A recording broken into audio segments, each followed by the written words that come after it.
Yo, salut à tous, c'est Locan et bienvenue dans cette vidéo dans laquelle, comme annoncé en début de semaine, on va faire le retest de l'Apple AirPods Max plus d'un an et demi après, c'était en décembre 2020, si je dis pas de bêtises, qu'on testait ce casque, ce AirPods Max qui fait référence. Et en fait, le pourquoi on teste ce casque aujourd'hui, pour qu'on le teste à nouveau, alors qu'encore une fois, on l'a déjà testé en décembre 2020, je vous mets le lien vers la vidéo ici, et j'avais conclu que c'était un très bon casque, audio, mais qu'il était inutilisable, pour faire simple, parce que beaucoup trop lourd. Qu'est-ce qui fait qu'aujourd'hui, c'est le casque que j'ai au quotidien? Qu'est-ce qui fait qu'aujourd'hui, on en reparle, surtout?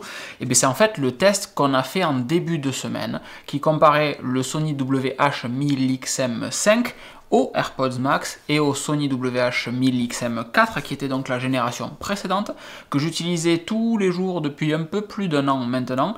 Et en fait au moment de la préparation du test de WH-1000XM5, dans tous les tests ressortait le fait que les AirPods Max, encore une fois, étaient la référence, que ce soit sur la qualité audio, que ce soit sur la réduction de bruit active, que ce soit sur le mode transparence. Sur les 3 points, les AirPods Max ressortaient très régulièrement comme le casque à battre et à abattre. Donc évidemment, moi, ça attise ma curiosité. Je vois un truc comme ça, je me dis, bon, ben, je suis obligé de commander un AirPods Max pour faire un test du Mark 5 versus le AirPods Max et avoir une nouvelle référence. Si tout le monde le met comme maître étalon, bon, ben, il faut réellement que je m'en imprègne un petit peu.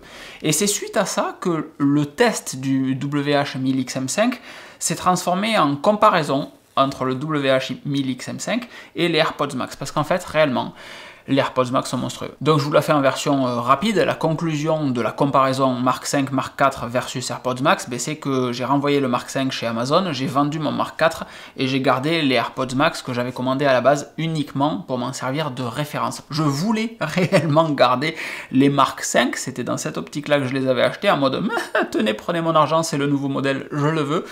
Et en fait, non, c'est cela. Donc on va commencer par le vrai problème de ce AirPods Max, histoire d'entrée de dire ce qui ne va pas. Ce casque est beaucoup trop lourd. Réellement, il est beaucoup trop lourd. Il fait 385 grammes.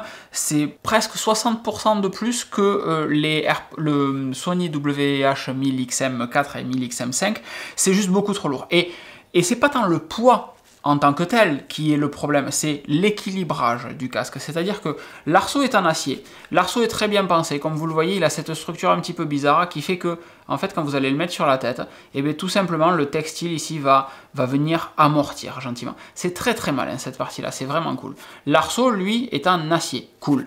Les pavillons, ici, sont en aluminium, c'est du massif, ça ne respire pas, c'est totalement étanche. Pour autant, cette partie-là, encore une fois, elle est en textile tressé et les pavillons, eux aussi, sont en textile tressé. Donc, même si l'aluminium, évidemment, ne respire pas, c'est de l'aluminium, ici, c'est duveteux et ça respire, à l'inverse des casques Sony qui, pour le coup, eux, tiennent réellement chaud.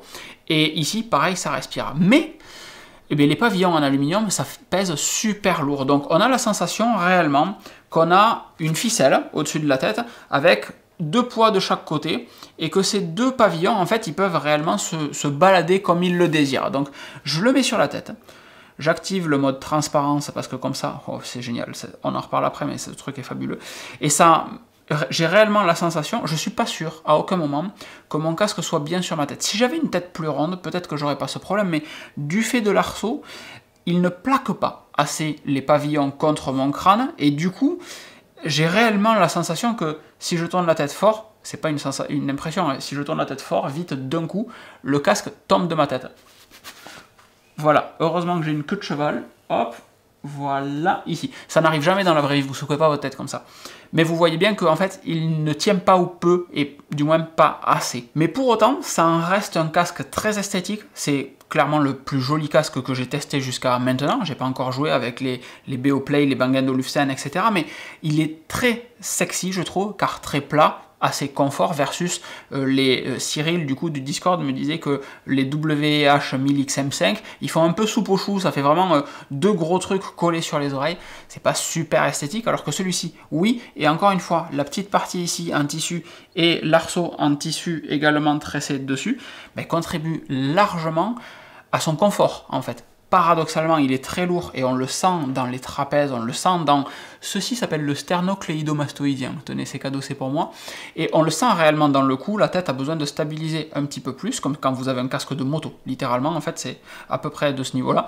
Mais pour autant, du fait du textile et du fait du textile ici, il est également agréable à porter quand il fait chaud un petit peu comme maintenant. Et en parlant du son maintenant, parce que c'est un petit peu ce qui est important, beaucoup de choses que je vais dire aujourd'hui vont faire écho à ce que j'ai déjà dit dans la comparaison entre le Mark V et les AirPods Max, mais c'est réellement un casque incroyable. Pour autant, il est important de rappeler que ce casque, qui est vendu 629 € sur le site d'Apple, 475 € avec le lien en description vers Amazon, eh bien c'est pas un casque lossless. Les AirPods Max n'utilisent que du bon vieux AAC, qui est certes bien mieux que du MP3, mais c'est pas pour autant du ALAC ou du FLAC, c'est clairement pas du fichier lossless. Il sait pas le gérer, tout simplement, c'est du Bluetooth, donc ne passera que du AAC.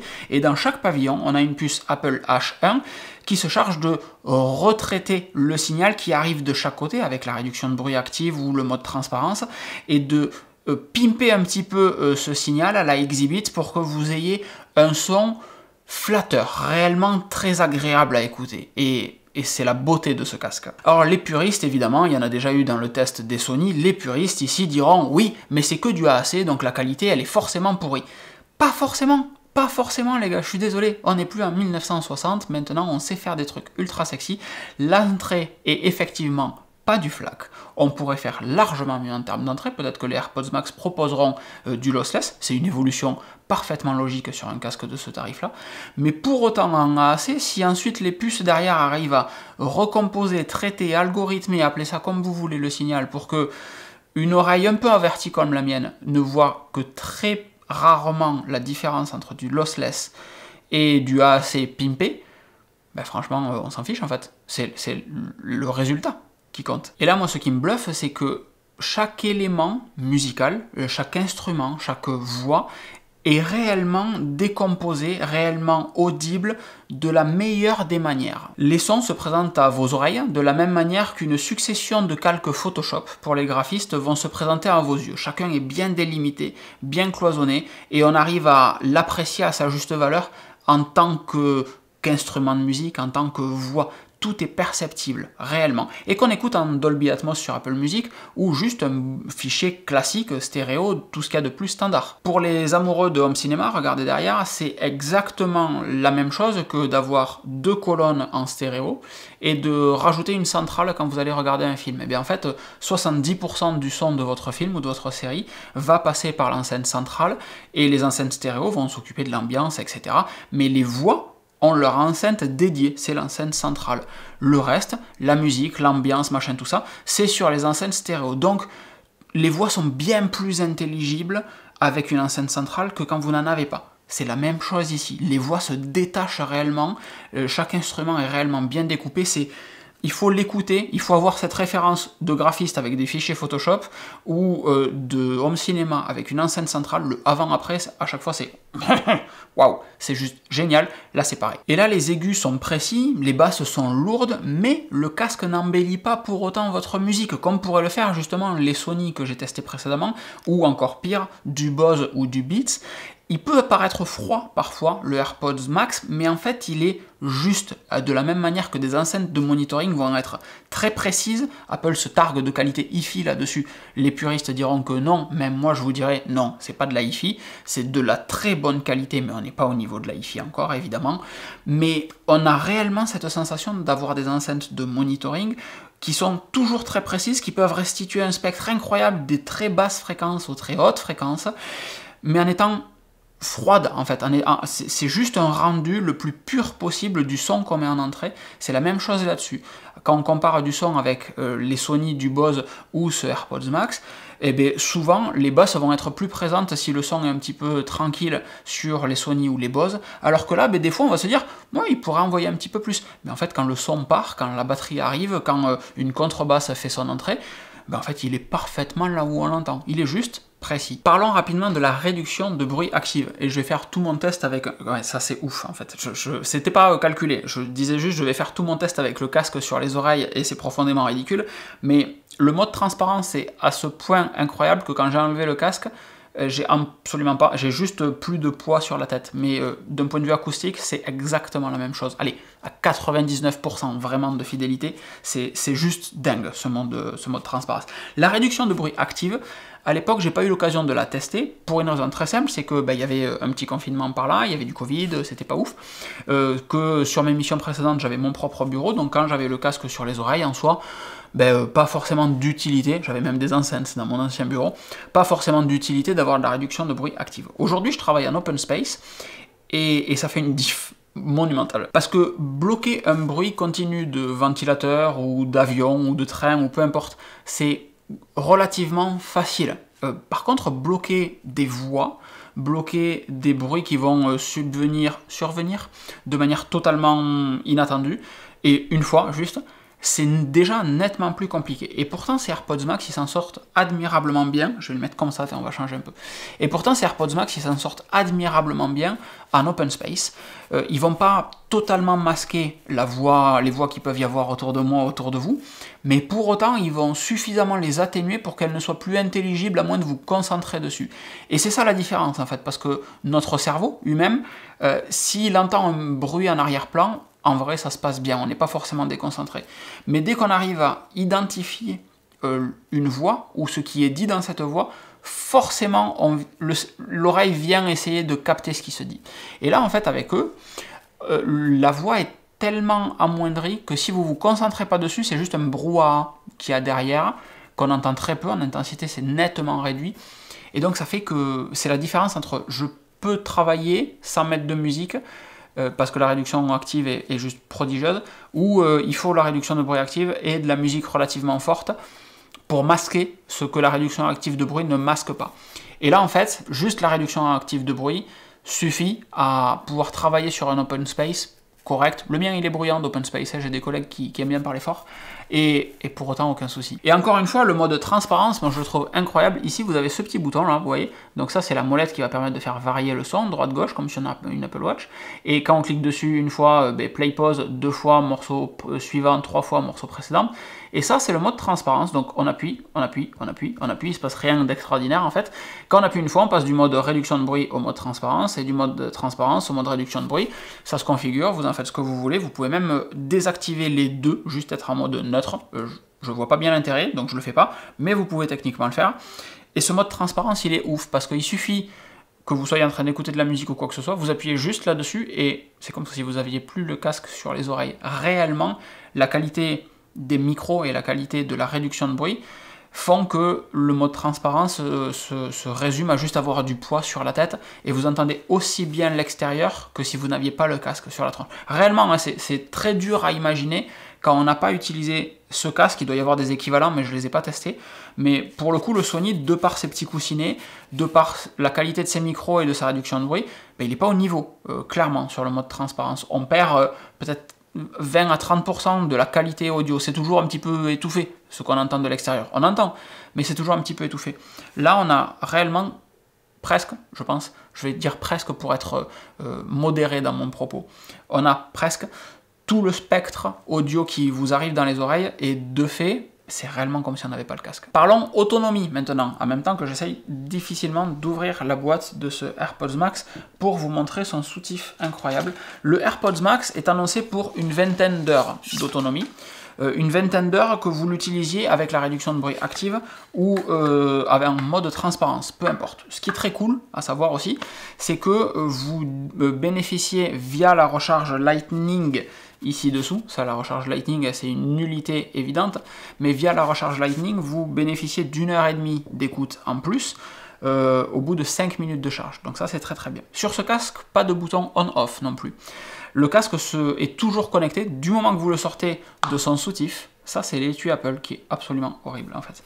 Et ce truc-là, du coup, pour le mettre dedans, vous tournez votre petit casque comme ceci. Là, ça tape, évidemment. Vous venez le mettre là et tac, voilà, ça s'aimante. Et une fois que c'est fermé, le casque est éteint, là. Enfin, en veille prolongée plus. Et du coup, il ne consomme plus d'énergie. Je n'utilise pas ce truc, vous l'avez vu, moi, il est dans la boîte parce que c'est horrible et Voilà, je trouve ça dégueulasse. Donc je ne l'utilise pas. Donc le casque chez moi est toujours en veille. Donc dès qu'on le sort de l'étui, pouf, il se reconnecte. Je viens d'avoir la notif sur le téléphone. Il se reconnecte à tout ce qu'il y a autour de vous, à tous vos appareils Apple, donc à mon MacBook Pro, à l'iPhone, etc. Il se connecte à tout de suite et il est toujours connecté, prêt à être utilisé. Très pratique, très cool. Ça fait partie des points forts pour moi d'avoir un casque Apple dans un écosystème Apple. Ça fait sens. Mais donc il n'a pas de bouton on-off et il est toujours connecté. Pour autant, j'ai la sensation que quand il est dans cette espèce de veille, deux choses. La première, c'est qu'il se met en veille prolongée tout seul s'il ne bouge pas. Moi, il passe la nuit, par exemple, sur mon bureau, comme ça. Mais pour autant, ça ne défonce pas la batterie. Et c'est mon deuxième point que je viens de spoiler, ça ne défonce pas la batterie. C'est-à-dire que même s'il est tout le temps connecté à tous mes devices et toujours prêt à être utilisé très rapidement, eh bien ça ne va pas flinguer la batterie de ce casque et j'ai besoin de le recharger 1 à 2 fois par semaine pour être tranquille et pouvoir l'utiliser tous les jours de la semaine sur mon open space. Bon, évidemment, le problème, c'est qu'un casque avec qui se recharge en Lightning en 2022, c'est juste foncièrement dépassé, surtout qu'Apple a déjà attaqué sa migration vers de l'USB-C. Donc, j'espère que la prochaine itération de ce casque, déjà, supportera le lossless et arrivera avec de l'USB-C ou un système de recharge sans fil un petit peu sexy, ou un bouton on-off. Déjà, ça serait bien, même si en vrai, non, le bouton on-off, on s'en fiche. Mais de la recharge en induction, débrouillez-vous à faire ça comme vous voulez, et de l'USB-C et ou de l'USB-C et du lossless, ça serait très cool. En conclusion, il n'y a pas de surprise dans cette vidéo puisque je vous ai déjà indiqué dans l'introduction que je gardais ce casque et que le AirPods Max devenait mon casque de tous les jours. Malgré son poids, qui est réellement un problème, la qualité de l'audio, son esthétique, sa réduction de bruit active et son mode transparence font que c'est un casque que je prends plaisir à utiliser au quotidien. Il y a pour autant eu une phase d'adaptation réellement de 2 jours, sans vous mentir. Déjà pour que les pavillons qui grattaient au début ne grattent plus, ça c'est grâce à quelqu'un dans les commentaires qui m'a dit oui mais ça se patine au bout d'un moment, donc j'ai frotté très fort là-dessus pendant un petit moment et du coup ça a entamé un petit peu le dessus du pavillon pour simuler le fait que je l'ai mis plusieurs semaines. Et au bout de 2 jours surtout, on s'habitue au poids d'avoir ce machin là sur les oreilles. J'aimerais vraiment par contre qu'il maintienne un petit peu plus parce que c'est un peu juste. Il passe donc du statut franchement c'est pas ouf à si vous avez du matériel Apple et que vous voulez à tout prix un casque qui a la meilleure qualité audio en étant sans fil, ben c'est celui-là que je vous recommande et évidemment il obtient le statut je recommande. C'est le moment de rappeler aussi que via le lien dans la description il a 475 € alors que sur le site d'Apple il est à 629 €, ce qui là pour le coup est réellement très cher. J'espère que cette vidéo vous aura plu. Si vous avez des questions sur ce test ou sur d'autres choses, n'hésitez pas à les mettre dans les commentaires de cette vidéo, ça fait partie de ma routine matinale que d'y répondre, donc réellement je lis tous vos commentaires et je réponds à l'immense majorité d'entre eux. Si cette vidéo vous a plu, vous mettez des petits pouces, vous vous abonnez parce que c'est super important et c'est ce qui permet que l'algorithme de YouTube propose cette vidéo à d'autres personnes et que moi je vous propose des tests comme celui-ci de manière totalement autonome et sans avoir à les quémander des produits qu'on m'envoie et où je suis obligé de dire du bien, etc. C'est moi qui finance tous les produits avec ma petite CB et grâce à vous et les liens traqués Amazon qu'il y a dans la description de cette vidéo. Je vous fais donc des grosses bises, je vous souhaite une excellente fin de journée, un très bon week-end à vous et à très vite. Ciao ciao.